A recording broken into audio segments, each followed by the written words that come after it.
must be crazy now. Maybe I dream of you. Sana all. Good morning po mga idol natin dyan. Kumusta? So for today's video mga idol, tara panoorin natin ang isang video courtesy by Yadrobal Jaime. Well mga idol, ito talagang malupit sa malupit ito mga idol. Kumanta lang naman siya ng Celine Dion song, I Love You. Ito yung nag-viral po ngayon mga idol. So let's go mga idol, panoorin natin. Pre niya sa pagtuon, pre niya sa kanya sa. Yeah. Dahil is nag-request nimo pre. Unsa man song? I love you pre by Celine Dion.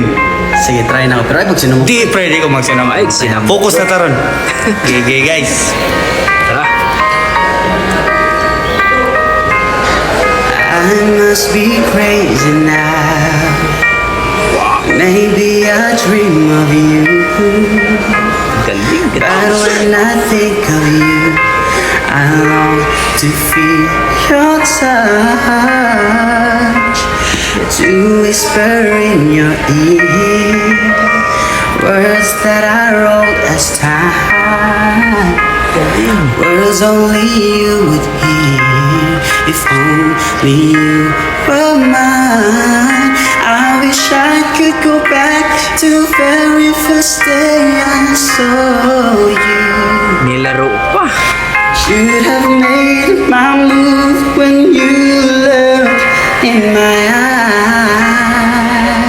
Wow. 'Cause by now I know that I feel the way that I do. God. And I'd whisper these words as you lie here by my side. I love you. Galing. Please say you love me too.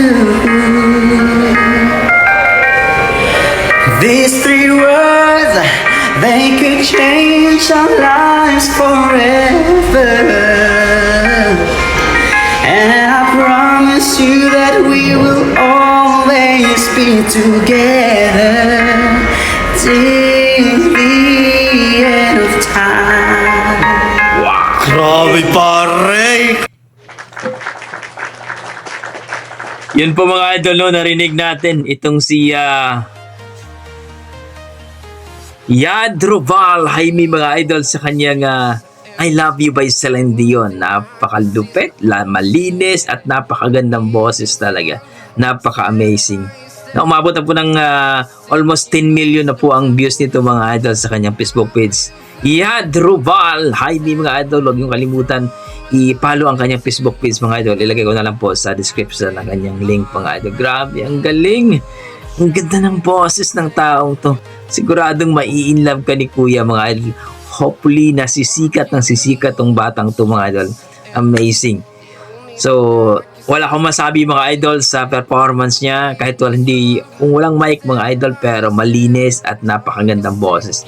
Bukod sa magandang boses, magandang lalaki din mga idol. So, kayo dyan mga idol, ano masasabi niyo sa ating video? Anong masasabi niyo sa kanyang rendition? Please comment down below mga idol para ating pag-usapan. Yan ang ating mga dugong Pinoy pagdating sa kantahan. Halimaw talaga. God bless mga idol.